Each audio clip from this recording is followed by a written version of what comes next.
Thank you very much, Gordon, for your talk. It's a very nice introduction. I also see that there are very many people in the room who know what glycomics is about, and that saves me usual trouble in my talks when I try to explain, being non-glycobiologist, to people who are not glycobiologists what glycomics is about. It could be very difficult. So today I don't have this trouble. But potentially, again, as I see in the room, there are not so many people who are familiar with human genetics and genomics.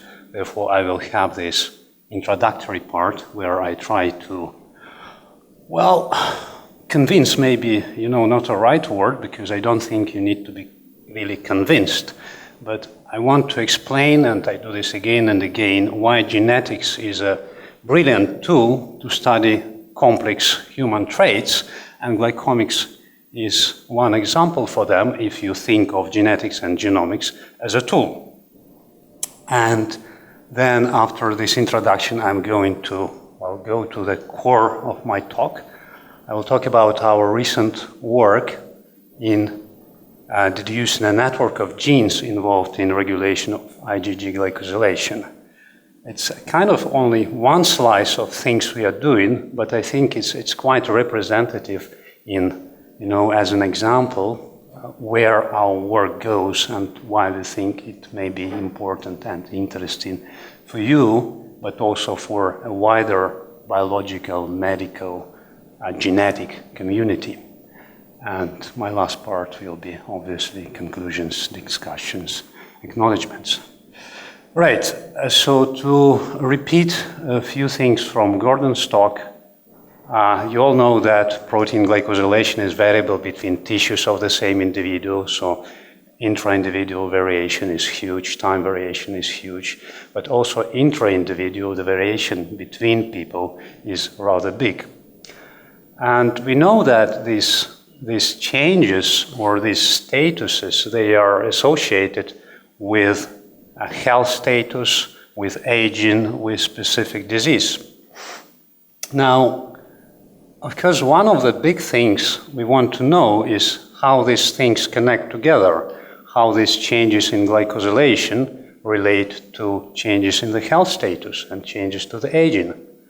And one of the things so we have in many times, we have kind of black box. So we see this association, but we are lacking knowledge to explain how this works, right? So in a way, genetics I see as a tool which can convert this black box, so observance of, some association, being able to do prediction, into a white box where you know how this happens. And of course, having this white box, having interpretation is extremely important if you want to, manipulate the system in a way, if you want to design the systems of specific properties. So what kind of knowledge is missing if I think of glycosylation control, of protein glycosylation control specifically, and glycosylation control if you want, in humans? I think that, biochemically, you probably agree with me, the pathways of glycosylation on the biochemical level, they are pretty well studied. But what we miss is we know very little about how the glycosylation is controlled in humans in vivo, right? So how this happens in a living human. So this leads us to a goal that we want to detect cell type and tissue-specific networks of genes that determine intra-individual difference in human protein glycosylation and glycosylation, I should tell at this stage. And this will hopefully lead us to a better understanding of the nature of association between protein glycosylation and human complex disease. So I'm not talking about glycosylation disease, I'm talking about disease like hypertension, cardiovascular disease, diabetes, to understand how these things go together. And here genetics is quite an interesting tool to study, but to study human biology in vivo. Genetics is one of the best tools. So the problem is that classically experiments, you take a system, you perturb it, you change something, and you see how the system responds, right? It's as simple as that. Well, the problem, obviously, with humans, that in vivo experimentation may be terribly difficult, right? So your intervention experiments may be very expensive, and you cannot do anything you want with humans, obviously. So we use a lot observational design, right? But classical observational design, like a classical example, case control study, it has like very limited power to infer causation. It actually has no power to infer causation. Longitudinal studies have, but also they have their own limitations. So you can view human genetics as, you know, like experiments which are made for us by nature, right? So there is this natural phenomenon, mutations. These mutations are inherited, right? So you can think of this as experiment of nature which perturbs the system for us by changing the DNA sequence, right? And then we can study this natural experiment, what kind of consequences it makes, right? So that's a way to see genetics as a tool to study complex phenomena as experiments made for us by nature. And because the inherited variation, inherited DNA variation, obviously comes first to almost anything else, when you say association between your genetic polymorphism and your trait, when you have excluded, you know, different artifacts, which may be numerous in the field, then you know you're talking about causation, just because genes comes first, right? You start with single cell. Okay, now, one of the tools which have been very widely used to discover genes and loci that are associated with variation in human genome are genome-wide association studies. And here I have a slide which explains the idea of genome-wide association study in short. So the beauty of human genetics as a tool to study biology is as following. You don't need anything, almost anything. So what you need to be able to measure your phenotype with some good precision, right? So as soon as you can measure phenotype, that's enough, because the second component, measuring of the genotype, measuring of the genome, is already there. So to use genetics as a tool to study biology, you only need to be able to measure your phenotype. Because then what you do, you measure your genome, and here I have a specific example of single nucleotide polymorphism, right? So you will observe in this room some people are homozygous for one allele, some people homozygous for others, some are heterozygous, right? And if I can measure my phenotype, right, what I will do, I say, okay, I measured someone, this person has genotype AA, and the value of the trait, whatever trait which I can measure, is like this, right? And I put this dot on the graph here, right? Okay, one person is not enough to do GWAS, I tell you. You measure the second person, right? And you see that the value of the trait we want to study is slightly lower, and this person is heterozygous. Okay, but 2 is also not enough. I measure the third, again homozygous, the value of the trait is lower, and I go on, and I need usually hundreds or thousands or 10 of thousands of people, depending on the complexity of phenotype, right? And then I generate this graph, and what I can do, I can assess how significant is the change in mean of the trait I'm studying with the genotype. And here you see there is this nice linear trend, and if I try to measure the significance, I may find out in this particular case, for this SNP, that the value of the trait is associated with p-value 10 to the power of minus 5. What I do next, I'm taking usually a logarithm of this and figure out it's 5, if I take negative sign. And then I put it on a graph like this. Okay, to make it simpler for you, it's here, right? So here is my 5, right, the significance. What is here? It's the position of this SNP in the genome. And I can measure hundreds of thousands or millions polymorphic position in the genome, and for each of them I'm going to do this, and then I will get a graph like this, right?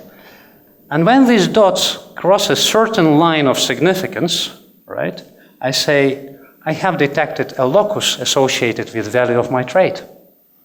So that's the crash course introduction into genome-wide association studies for you. Okay, mind that I put here locus finding and not gene finding. It's because basically when you identify locus, that's the signal. It's rather big. Actually, there are quite a few genes here below the peak. And moreover, what is actually maybe a functional variant which disturbs the function, it could be a regulatory variant, and we know that regulatory variant can regulate a gene which is like megabases apart. So basically a functional variant sitting in intron of some gene here could be regulating gene over there. It's not easy to come from this GWAS signal to your good biological hypothesis. And that's a very big part of things we are doing computationally and then experimentally. So the whole idea is that that's kind of our pipeline in a very little slide. So we usually start, we studied many traits, glycomics is one of them, glycosylation is one of them. We start with genome-wide association studies for our complex traits. We identify the loci. And this is a little bit demanding computation, but what comes next is even more demanding computationally, right? So we try to infer, running millions of analyses over huge databases. We are trying to infer what could be biological hypothesis underlying every single locus, right? And then when we come to a nice hypothesis, which we believe is attractive and interesting, then we try to do experiments. Okay, that's it. Now, let's talk about application of this method to specifically analyze IgG glycosylation. And what we did, we analyzed 77 glycan traits that's based on measuring UPLC IgG glycosylation in up to 12,000 people. So this is a study of a number of cohorts. And we ran genome-wide association study as I just described, so I'm not spending much of time on this. And so the computational heavy lifting was done by these two people, Lucy and Yakov. And here is a graph, and it's this Manhattan plot I've been showing before. It's only that it's partitioned in two parts. So in the left part is what's been known before, because that's not the first GWAS we've been running. And on the right part is what we've been discovering in this next wave. So you see, in this round, we did about 2 times as many samples, and in the last round, and quite expectedly in GWAS, we've discovered about the same number of new loci as were known before. And then very big work came to study potential candidate genes, trying to infer biological pathways, how these loci are affecting glycosylation that we see. Right, so what I should note here, we studied 77 traits. So actually this is superposition of 70 results of 77 GWASs, right? And when we run our, analysis tools over these GWASs, one thing which bothered me a lot is that we used the same tools for a long time, exactly like we use the tools to study human health span or back pain. So as if glycosylation is nothing special. But glycosylation is very special. And one thing which is pretty obvious to, statistician or statistical geneticist view is that this is highly dimensional phenotype. And it's not just collection of independent phenotypes. It's a tightly linked, something, right? So it's highly dimensional. It's very correlated. And we thought, how can we make use of it? And one of the things which, again, is very natural to statistical geneticists is to develop a method which would try to use multivariate information, right? And this is like very powerful approach to analyze your data. It's a very powerful approach to identify new loci. So that's what we did, and there was this paper published in Nature Communications in 2017. So we show that by utilizing multivariate nature of glycomics phenotypes, we can achieve, like roughly twice the power we can achieve with using, ad hoc default methods, right? So that was very nice. But then, okay, as everyone, we are power hungry. So our first goal was the goal for power, right? So we want power. But then, of course, what is very apparent in human history is not only a quest for power, but also a quest for meaning, right? We thought, can we exploit the multivariate nature and biological knowledge we already have about glycosylation to achieve better interpretation, to kind of achieve meaning? And to make long story short, the idea here was that, okay, it's difficult to think in 77-dimensional space. My brain breaks at dimension number 5. I can't think about this anymore, right? 77 is way too much. But the distance between dots, even in 77-dimensional space, that's something very simple, right? So what we can do is characterize every locus we identified with a profile in this 77-dimensional space. So how much effect this specific locus makes in the space of 77 glycan traits, right? And then we can define the distance in between these loci. Now the thing is that some of these loci contain glycosyltransferases.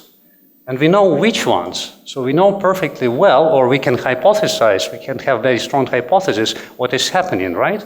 So apparently FAT8 is doing fucosylation, which would be obvious for you. Now what means if some locus, which we know nothing about, is sitting very close in our distance space to this FAT8? What may it mean? Well, it means that its action is close to the action of FAT8. Right? Probably it's a regulator of FAT8. That's our hypothesis. So by doing this, we kind of leverage existing knowledge and multivariate nature of glycosylation phenotypes, right? I find this idea, well, quite elegant. And it's thanks to, our first authors that it got implemented.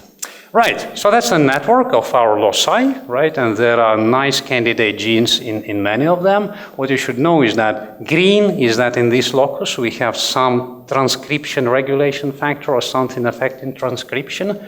These guys are glycosyltransferases, right? And this pinkish edge means somehow, if we look into Go, it says it's something to do with immunity. And you will see a few of these genes here. Okay, then we look into overlap of our loci with other loci, right? We are doing human genetics. We can easily overlay other GWASs with our GWASs. And we see that there are at least 4 very interesting regions where evidence is pretty strong that this overlap is not just chance, because, genome is full of association with everything. So many GWAS is done, right? You need to evaluate very carefully if it's just coincidence or it looks like it's the same functional variant effect in both phenotypes. And we see, I think this is probably the strongest and I thought quite interesting a cluster where we have at least 3 nodes where we see inflammatory and autoimmune disease mapping to the same locations. Okay, now our studies, in silico studies, postulate the link between IKZF1, this locus which actually contains IKZF Icarus family 3 member, and FAT8, right? And they thought, okay, it's all nice, it's all in silico, it's perfect, it's, beautiful pictures, right? Is it real or not, right? And then we decided to follow up on this link, and this is a series of experiments which was done by Chloe Stanton, and basically we show that indeed knockdown of Icarus IKZF1 in B cells lowers down transcription of IKZF3, which is like next member in our network, and leads to overexpression of FAT8 and leads to increased fucosylation of IgG produced by our cell lines. And it fits very nicely with overlap with IBD, asthma, etc., which we see. And by the way, this is like very interesting locus. This one too, I'm actually now discussing it with people who are working on implicating this loci in Crohn's disease and IBD. So we're discussing what kind of experiments we can think of designing jointly. Very good. I come to my conclusions. Very good. So I think we start seeing elements of genetic networks that regulate protein glycosylation, right? I'm quite convinced. And we experimentally validate some of these nodes and links which we postulated in silico. I think this makes our case strong that the statistical in silico, database-based, multivariate, etc., nice picture methods we developed lead us to something biologically interesting and plausible. We see this overlap on the level of these regulatory nodes, actually, between IgG glycosylation and complex human disease. That's very interesting. Okay, a few words on the limitations. We are not reconstructing full network here, right? Because we look into things which are intra-individual genetically regulated, and that's not our aim here, right? Because we want to overlay with information from GWAS on human disease. We only at the moment have sufficient data to study N-glycome and IgG glycome, and as usual, we are power hungry. You know, 5 years later, we have 10 times bigger studies. I still tell this, right? Our power is limited. Our power is limited. More samples, please. Future work. We will expand in silico, but I also really hope we can expand our in vitro follow-up of interesting loci and links. We will study, you know, more proteins. We will have more power, and eventually we want to definitely understand how genetic control of protein glycosylation links to the pathogenesis of human disease. And many thanks to my key collaborators, Caroline and Gordon, and many, many others who've contributed into this line of work. Thank you for your attention.